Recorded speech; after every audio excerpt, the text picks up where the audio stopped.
सोहम सारखा का फोन करतोय? वस्तुस्थिती समजून का नाही घेत हा? तो जर असाच वागत राहिला तर एक दिवस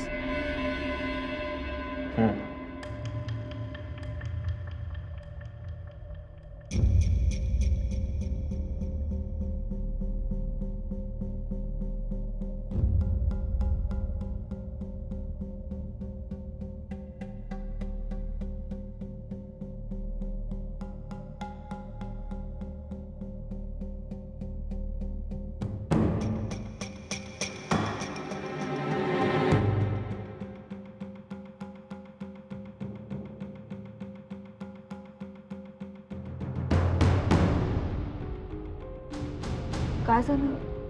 टेन्शनमध्ये काय आहेस?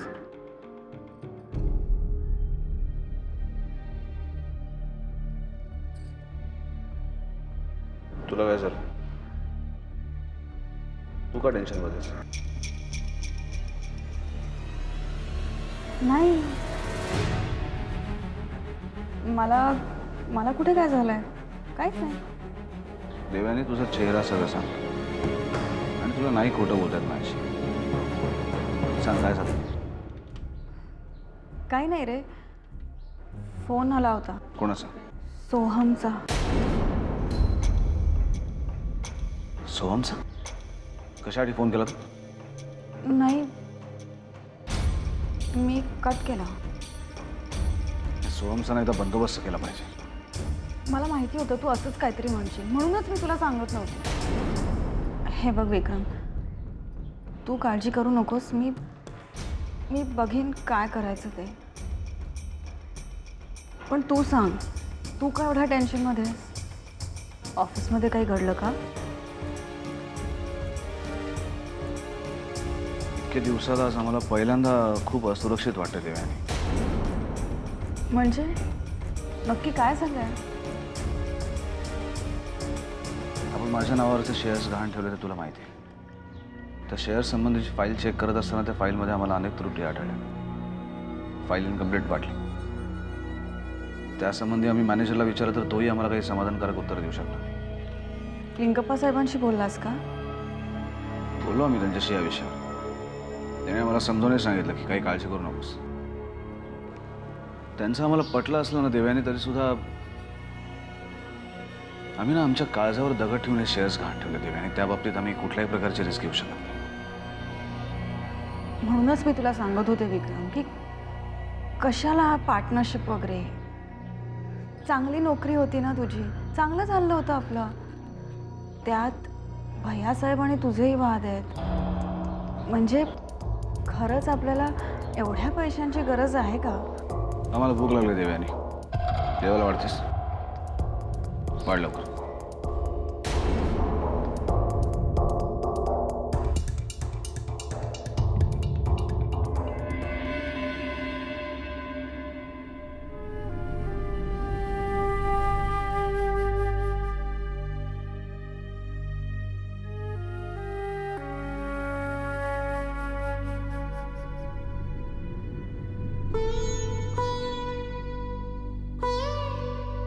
हॅलो, हा आई बोल. अगं साक्षी, काय कुठेस? अगं काय आहे साक्षी, किती उशिरा, किती वाट बघते मी तुझी. आई अगं, प्रतापरावांकडे खूप काम होतं ना. बरीच वर्ष त्यांच्या घरात कोणीच राहत नव्हतं, त्यामुळे साफसफाई करण्यापासून सगळीच कामं होती. ते एकटे बिचारे काय काय करणार ना. अगं हो, सगळं मान्य आहे मला, पण एखादा फोन करायचास ना मग. Sorry I. अगं साफसफाई करून झाल्यानंतर चहा पिता पिता त्यांच्याशी मिलिटरीतल्या गप्पा मारताना आणि खास करून बाबांबद्दलच्या गोष्टी ऐकताना मला तुला फोन करणं लक्षातच नाही राहिलं. काय ग, यांच्याबद्दल काय सांगत होते ते? खूप काही सांगत होते आई. म्हणजे त्यांच्याकडे बाबांबद्दलच्या इतक्या गोष्टी आहेत ना की एका भेटीत त्यांनाही सांगणं शक्य नाहीये. त्यांचं ते मिलिटरीतलं जग, त्यांच्या लढाया, आयत्या वेळी आखलेले डावपेच, बाबांच्या बरोबरीने शत्रूंवर केलेली चाल, हे सगळं ऐकता ऐकता ना त्यांनी माझ्या भोवती मिलिटरीचं एक विश्वच निर्माण केलं आई. आणि आई, एक गोष्ट त्यांनी आवर्जून सांगितली. काय सांगितलं? बाबांबरोबर जेव्हा ते कोठडीत होते ना, तेव्हा बाबांना सतत आपलीच काळजी वाटत राहायची. कधी कधी ते मध्येच झोपेतून उठायचे आणि मेजर प्रतापरावांना विचारायचे, मी इथे असा आहे, तिथे माझी बायको, माझी देऊ, माझी साक्षी, माझ्या घरचे सगळे कसे असतील?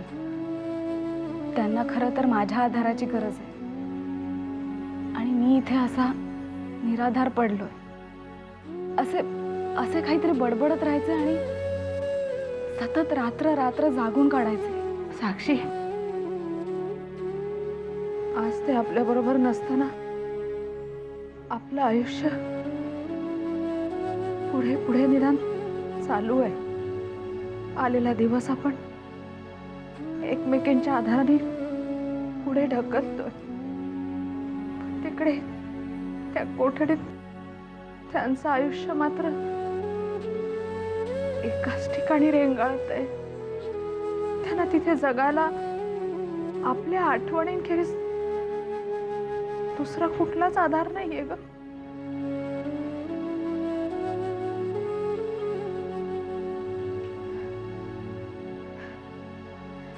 साक्षी, अगं मेजर साहेबांनी मी दिलेल्या पुरणपोळ्या खाल्ल्या की नाही? हो, खूप आवडीने खाल्ल्या. बरं झालं. आई चल ना, तुला अजून खूप काही सांगायचं आहे मला. चल ग. विक्रम, दार उघडच आहे.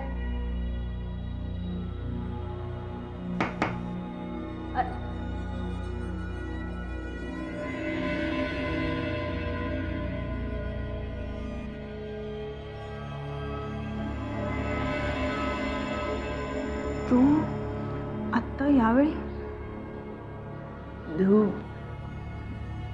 ये ना, बस.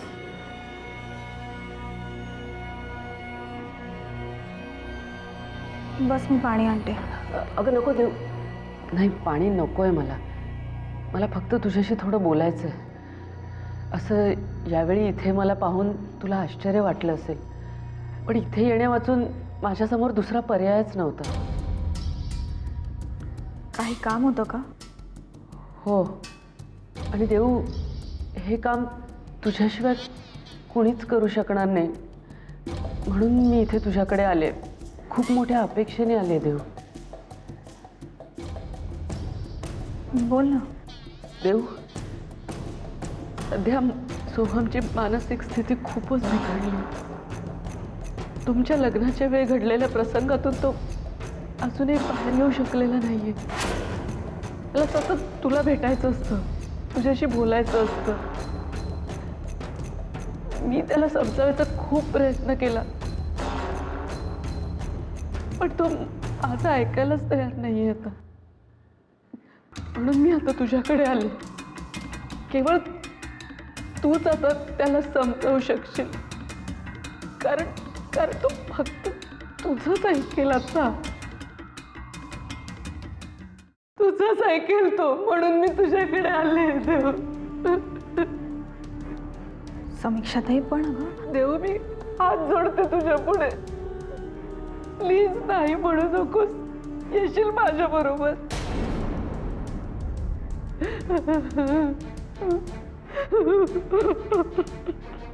ठीक आहे,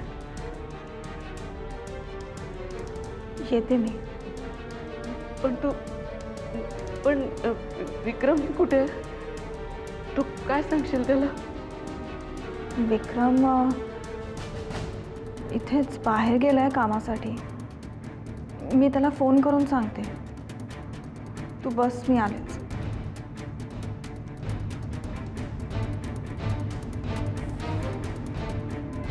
काल मोहिनी तुम्ही बाजी मारून गेलं बघा, तर आज आम्ही तुम्हाला हरवणार. हा, चला, यू स्टार्ट. आहा, आ, आ, आ, आ, आ.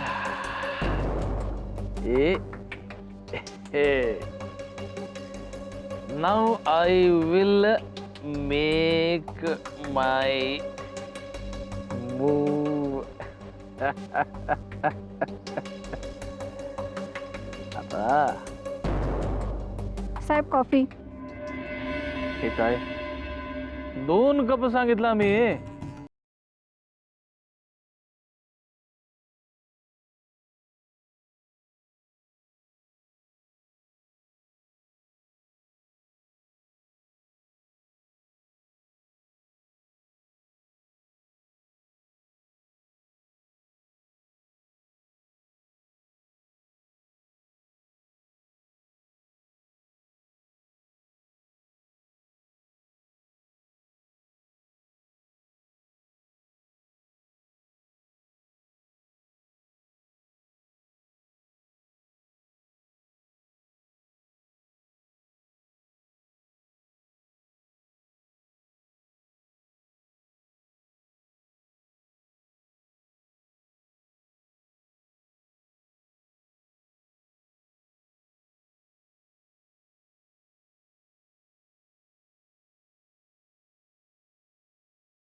सर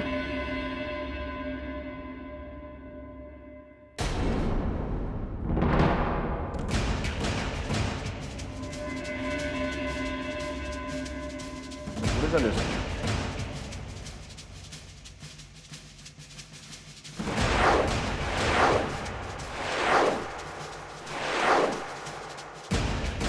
देवयानी, आम्ही तुला विचारलं तू कुठे चाललेस? विक्रम, अरे सोहमची तब्येत ठीक नाही आहे, तेच सांगायला समीक्षा इथे आली होती. तुम्ही जरा जाऊन येते. चल. 1 मिनिट. तू आत्ता यावेळेस कुठेही जायचं नाही. बस झाला ते. बस झालं. आतापर्यंत माणुसकीच्या नात्याने आम्ही खूप गोष्टी सहन केल्या. सोडून हे वाटेल तेव्हा आमच्या घरी येणं, किंवा देवयानीला फोन करणं, माझ्याकडे गिफ्ट काय तिला आणून देणं, हॉटेलमध्ये परस्पर आमचं बिल भरणं. काय चाललंय? आम्हाला काय पर्सनल लाईफ आहे का नाही? विक्रम प्लीज जरा समजून घे ना. देवयानी, आत्तापर्यंत आपण समजून घेतलं ना, त्याचेच परिणाम भोगायला लागतात. आत्तापर्यंत सोहम असा वागत होता आणि आज एवढ्या रात्री तुम्ही येऊन देवयानीला सोहमबद्दल समजत आहे आणि त्याला घेऊन चाललात तिकडे.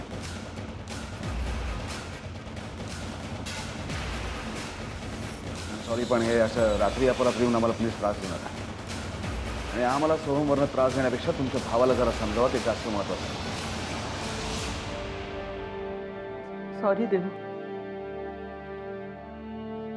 माझंच चुकलं. मी तुझ्याकडे यायला नको होतं.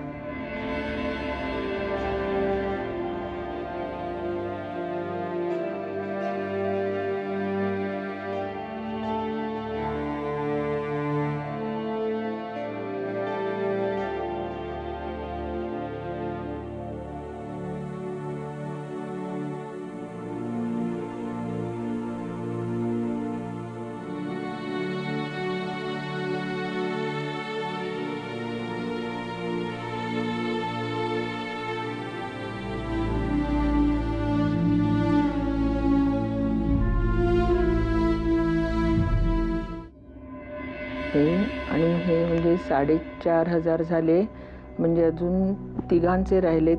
ही किती वेळा बोलावलं येतच नाही. हिशोब कसा करू मला कळतच नाही. त्याच्यापेक्षा ते 3 डबे जास्त. गोदा काकू, आलीस?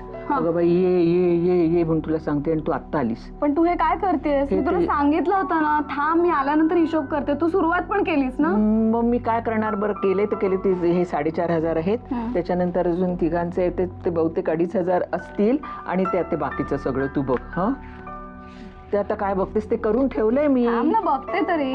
अगं 3. तू हा, मी तिघांचे पैसे यायचे राहिले. 2,500 झालं. मग काय केलंस तू सगळं? तू एक काम कर ना, हे पैसे तुझ्या अकाउंटमध्ये जमा कर. माझ्या? हो. माझ्या अकाउंटमध्ये कशासाठी? सगळ्या प्रश्नांची उत्तरं दिलीच पाहिजेत का ग? काकू पण तरी माझ्या अकाउंटमध्ये कशासाठी घालू? अगं म्हणजे तुझं आणि राजचं लग्न करायचंय ना, त्याच्यासाठी मी पैसे जमवते ना, म्हणून मग मी म्हटलं की ते तुझ्याकडे ते जमा कर. नाहीतर आता बघ आता माझं आज आहे उद्या नाही काय सांगता येते, भरोसा आहे का, म्हणून म्हणत होते मी. काकू काय ग, प्रत्येक वेळेला असा विषय नको ना काढूस तू. हे बघ, राजशी लग्न झाल्यानंतर तू इथेच येणार आहेस ना, राजचं घर आहे हे, हो ना. मग अगं बघ म्हणजे तुझं माहेर या घराच्या व्हरांड्यात आणि तुझं सासर त्या घराच्या परसदारी. भाग्य लागतं हं असं करायला. किती विचार करतेस ग तू माझा आणि राजचा.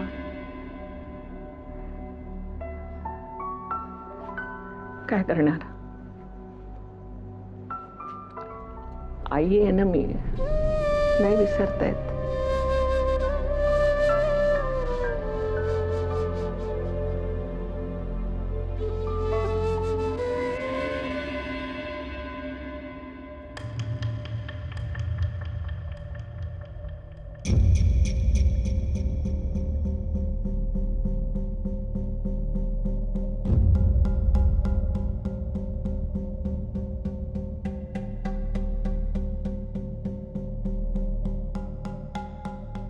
विक्रम, समीक्षा ताईला तू जे काही बोललास ते चुकीचं होतं असं नाही म्हणत आहे मी, पण इतकं टोकाचं कशाला बोलायचं? तुझा राग सोहमवर आहे ना, मग तो समीक्षा ताईवर काढायची काय गरज होती? तिचा भाऊ आहे ना तो, त्याच्या मानसिक स्थितीबद्दल माहित नाही तिला. तुला तिथे घेऊन त्याचा काय संबंध तिचा?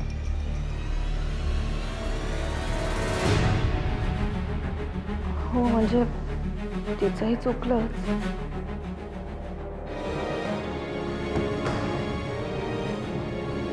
सॉरी सॉरी ना प्लीज.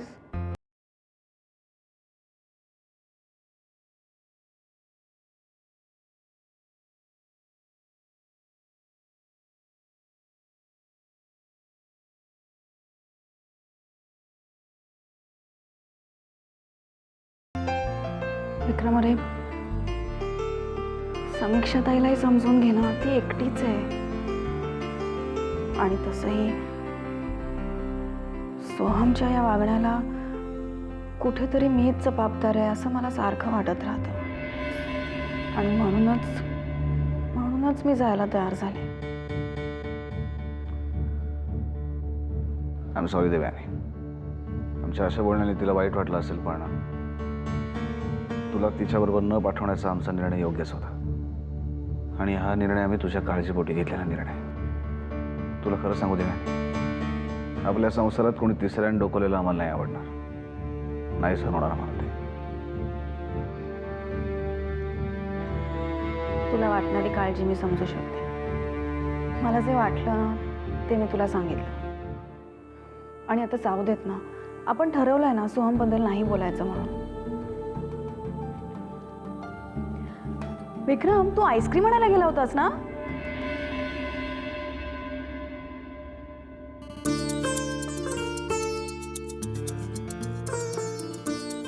मग तुझ्यामुळे लक्षात नाही आलं आमच्या. हो, माझ्यामुळे.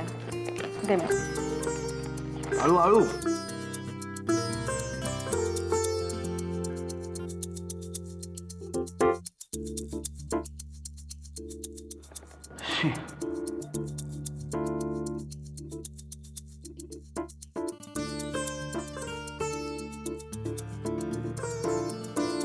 तू चिडलास ना तर हे आईस्क्रीम पण घाबरून वितळलं. आमच्यामुळे वितळलं आईस्क्रीम. आम्ही केव्हा आणलं आईस्क्रीम? तू हा जो मध्ये फालतू टाइमपास केलास ना त्याच्यामुळे विरघळलं ते. मी टाइमपास करत होते. नाही तर काय, मगाशीच यायचं ना काढून आईस्क्रीम आणल्यावर. हे खा तू.